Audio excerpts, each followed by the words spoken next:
Well, Vishay, it's a double delight for New Zealand here because the men's cricket team they won a test against England for the first time since 1988, ever since they won at the Wankhede Stadium in Mumbai, and now they have won at Chinnaswamy, and now the White Ferns have won their maiden World T20 title after finishing as runners up two times way back in 2009 and 2010. And imagine the kind of emotions that the White Ferns team would really be going through knowing that heading into the World Cup, they had lost 10 T20s on the bounce and now they are the World T20 champions. I mean, it's a double delight for New Zealand now, and it's obviously a double delight for my esteemed colleague who is a big fan of New Zealand cricket. Indeed, Siddharth. This is a surreal feeling that we are getting today. I mean, these kind of things happen maybe once in a blue moon when you look at it, because the New Zealand men's team have won a test match against a formidable Indian side after 36 years. The New Zealand White Ferns, the victory is sweeter because they have gotten a victory against their dreaded arch nemesis, the Springboks, or the South African women's cricket team. Now, South Africa have always held the edge against New Zealand, be it in men's cricket, be it in women's cricket, be it even in rugby. So that is why this contest had to have a different edge altogether. But this is truly surreal. And when I look at it, this is the greatest cricketing sporting day that you can get for New Zealand. And we are joined by Harshit also, who has kind of... Ahuja ji. Sorry, Siddharth, what were you saying? Have you finished your anchoring duties? No. It's very much on. I have a breather of about 10 minutes, and while I was working as well, I was following the updates on the group. I was following the match as well. So gripping stuff is what we expected. It didn't turn out to be so. It turned out to be a bit of a damn squib, and that was, I believe. Harshit, sorry to interrupt you here. Your frame is actually freezing. Would you mind going out Yeah, to a place where you know the yeah, please go to network is your, better? your frame is getting frozen. Yeah, you got a net It's problem. frozen. Yeah, it's frozen. Yeah, Okay, let me try and fix that. yeah, yeah. Sure, Please, please. you guys You reckon I can should rejoin. leave and That should not be rejoin? a problem. Sure. We'll continue until you get better network. But as I was saying, see, as you pointed out, Gulati, 10 consecutive games they had lost prior to their T20 World Cup. The signal that they gave that they were really desperate to win this was the win against India.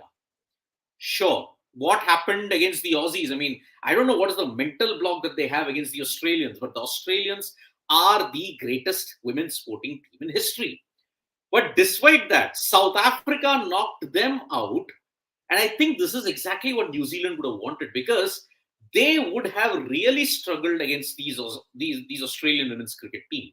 Yeah. Now, today, the kind of performance they were put under the pump very early on. Today, you witnessed a very high scoring final, 158. It's not happened in the past that the last time you saw such a high scoring game when Australia notched up 186 in Melbourne. 184 for 4. Yep. Then after that, you look at it now, to even 2023, it was kind of a okayish middle scoring kind of a match. This also was pretty high scoring. New Zealand were fifth, South Africa had raced to 50 plus in 6 overs. From then on, 5.2 overs, 5 for 26, done by two individuals, I would like to point out, Amelia Kerr and Rosemary Mayer. Rosemary Mayer follows the proud tradition of New Zealand's dibbly dobblies.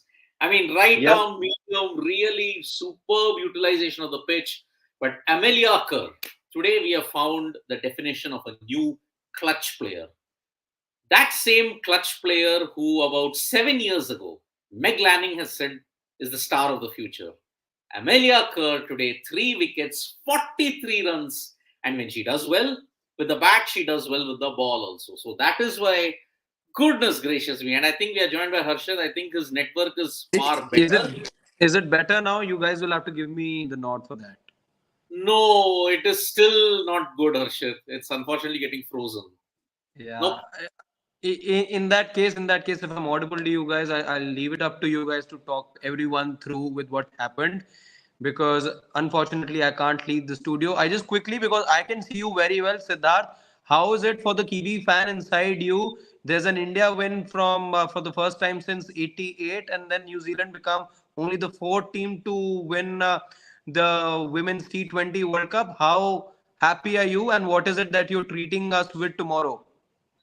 Well, at the cost of being called names, I will treat you to some tomorrow, but it will actually hit me tomorrow because the magnitude of this, and when you look at New Zealand cricket, maybe 2021 can match up to it. When the men's team won the World Test Championship, I think it is right up there.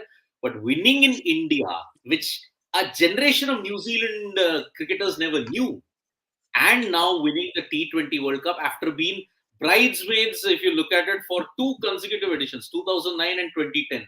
It only needed Ellis Perry's boot in 2010 to stop them winning the T20 World Cup. Yeah. But here, they overcame the odds, and it is truly a remarkable, remarkable feat. And it's a great send off for two of New Zealand's legends, Sophie Devine, and when you look at it, late Tahuhu in a way, because Tahuhu Yes. is currently with injuries, but Sophie Devine today is now the most capped player in history. That is Yes. why it is the most fitting send off that you can ever give. And I'm sure tears will absolutely flow today. New Zealand really wanted to do this for their two legends, and Sophie Devine probably signing off on the international stage after 18 years, the ultimate of ultimate highs. And this will this will kind of sink in tomorrow. I All think right. this is that kind of a story that every individual would want to hear, not just any of the cricket fanatics or the sports fanatics, but I think everyone for that matter, every human, because it's not just about the 10 T20s that the New Zealand team lost heading into the T20 World Cup. It was also the manner of those losses. I was going through the results and obviously the scorecards of all of them, and I've even watched few of them live also. You were blanked by England 5-0. You lost to Australia 4-1. You once again lost to England 3-0. I think it was complete, horrendous performances by New Zealand that they, to say the least. But then, you know, as much as what T20 has taught us about the fickle nature of its format, that anything can happen on the given day, your form does not matter, your reputation in the format does not matter, your past history in the format does not matter. I think what, according to me, really set it up for New Zealand in this tournament was the win over India. See, India were pretty much the favorites heading into the tournament. Even, if you look at, India's performances against Australia also, had it not been for their poor catching, things would have been completely different as of now. But then I think to beat a team like India by a margin of 58 runs, like bundling them close to around 102 in their pursuit of 160, that would have been a big confidence booster because India, as we all know, they had been on a role in the T20 format. They had done very well, and I think that set it up for New Zealand, and that's why I think I'm not really surprised that they are world champions. And obviously, the win against England in the semi-final, that obviously was one of the confidence boosters because to defeat a team like England, to defeat a team that blanked you in your previous couple of T20 series is never easy. Yeah, Harshit, you wanted to say something. Yeah, I wanted to say, because Gulati, you brought up that India New Zealand match. Are we letting the Indian team off the hook now? Now that they lost to what, eventual champions? No, No, absolutely not. No, that's not happening I thought because no, so. I thought so. Yeah. No matter what, the Indian team were the heavyweights. Were the other heavyweights in the group that India was slotted in after Australia? They had everything that it should have taken to be in the business end of the tournament, and it's a big miss. New Zealand may be champions ultimately, but India was just sloppy in that match, and the Indian team cannot be let off the hook as well. That's my opinion. absolutely you cannot be let off the hook at all because even if you look at the other two performances also that India won, you won against Sri Lanka quite comprehensively, but then the manner of the win against Pakistan was still very surprising. You knew that Yeah. the net run rate could be an issue. Later, it did not really turn out that way because New Zealand won their remaining matches. They lost just to Australia, and Australia obviously went into the semi-finals completely unbeaten. So, as far as I think the India's performance is concerned, India's total experience was, I think, way more than the total experience of Australia. If I'm not wrong, India's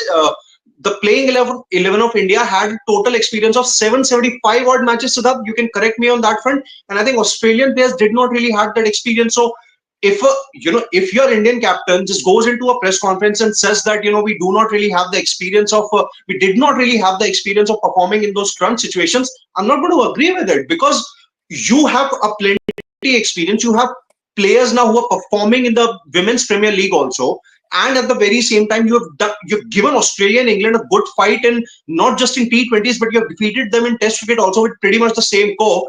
I'm not going to agree with whatever press conferences that Harmanpreet Kaur gives, because the point here is that if you're not going to win in those crunch situations, then I think any of the tournaments that happen, the domestic T20 league, the Women's Premier League, how is it really proving to be a difference? And obviously, I got a little animated, so yeah, you guys can take over.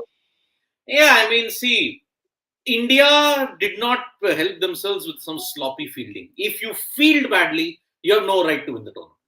They dropped Yeah, catches. I mean, the one sign, the one indication that India were not here to win the title was in that New Zealand game. Renuka Singh Thakur casually fielding, slipped through and went to the boundary. It was an indication that, boss, India were just not present. And against the heavyweights, they'll make you pay. But you are talking about Sid and Harshad, New Zealand's 10-game losing streak and then winning the T20 World Cup title. Their Trans-Tasman neighbours, the Australian men's team, had a similar journey in 2021. They lost 8 out of 10 T20Is heading into the T20 World Cup in 2021. Lost very heavily to England, but then they survived the group of death, won the T20 World Cup.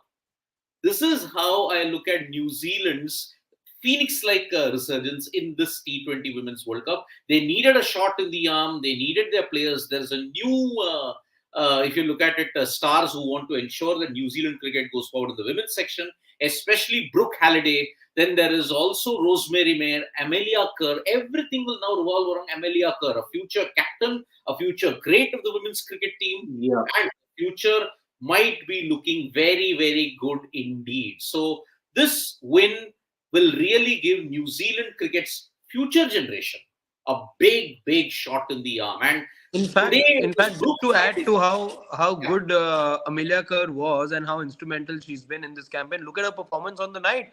If you lose 5 wickets in a space of 26 runs, two of those wickets were picked by Amelia Kerr. Look at her performance on the big day. So coming in with all the experience that she does, she delivered, and that's the big regret when you see this Indian team, that you've got experience. But look at an Amelia Kerr, when it demanded, when the situation really asked for you to bring in all that experience, you delivered. And with this Indian team, you had the experience, but again, a 9-run defeat to Australia in a crunch match. Then not pushing enough. That also, I would say, against Pakistan, you knew that you would be in a situation where things could boil down to the net run rate, but you didn't push enough. 5.26, I think, was the current or was the required net run rate. India were going nearly about 5.4, something like that. But even then, you didn't push enough. So the lack of experience, or in fact, the lack of execution of the experience, costing the Indian team over here. And Amelia Kerr, I know Siddharth's a big fan of her. Today, though, I'd say she earned another fan in me too, because I was very impressed with what I saw from her today. I mean, see, there is a new group here. I mean, you look at the bowling charts for the Women's T20 World Cup. Who has dominated? Amelia Kerr's dominated. The likes of Yeah. Rosemary Mayer has also dominated. She's in the top 5. The standout for New Zealand in this T20 World Cup was Eden Carson. Eden Carson, an off spinner bowling in the power play and delivering on a consistent basis. So that is why these three ensured that whatever Leitahu and all the others could do, Rosemary Mayer could do, they would just, okay, there would be a cushion. This is the reason why New Zealand's spinning department gave them more success than in any other T20 World Cup. And remember, Amelia Kerr was one of the joint highest wicket takers even the 2017 ODI World Cup when she gave burst through. And Amelia Kerr, she hit a double hundred, the youngest ever in the history of the game to hit a double hundred in an ODI. Yes. Also taken a 5 wicket haul in Ireland. So when you talk about big occasions, Amelia Kerr and even her sister, Jess Kerr, let's be very, very honest about it. Amelia and Jess are truly one of the next sibling powerhouses when you look at it in New Zealand cricket.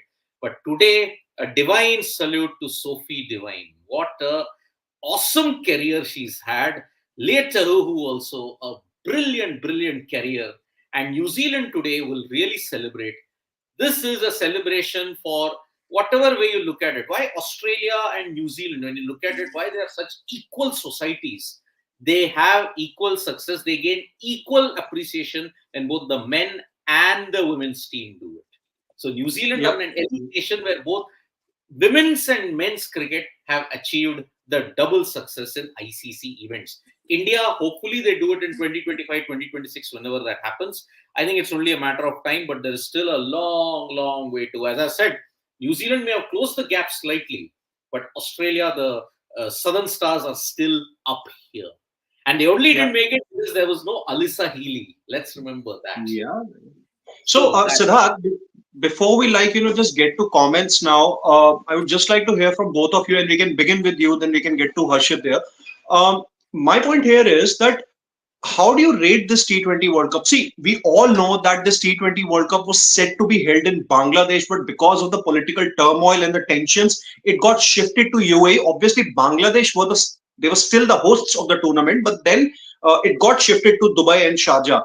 How do you rate the pitches? Like, what do you make of this tournament? But personally, I'll just tell my opinion here that I was not really a big fan of the pitches that were usually, played out in both Dubai and Sharjah, very low and slow. But yeah, you could get those thrillers. But if T20 is to obviously attract a lot of crowd and, there have to be a lot of those relevant stakeholders so as to make sure that the women's cricket really reaches those newer heights.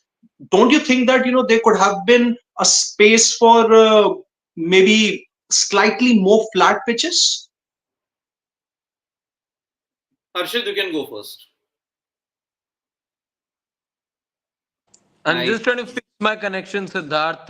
Why don't you go? I'll just fix my connection meanwhile. okay. Yeah. So yes, I do agree that the quality of pitches was terrible.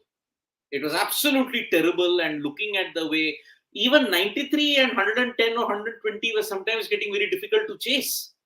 You remember even in that Pakistan match that was held, New Zealand Pakistan, 128. We thought it could happen, but Pakistan bundled out for 56. Let us understand, and even in the India Pakistan game, it was a very attritional match. It took them almost in the last over to chase that total down. So I agree that the quality of pitches, and with women's cricket, when you look at it, the slower bowlers bowl even more slowly. It made for some very grinding cricket. You never saw 180, you never saw 200 plus score in the entire tournament. Now, the quality of pitches, I mean, if you look at again 2021, total opposite. Win toss, bat second, win the match.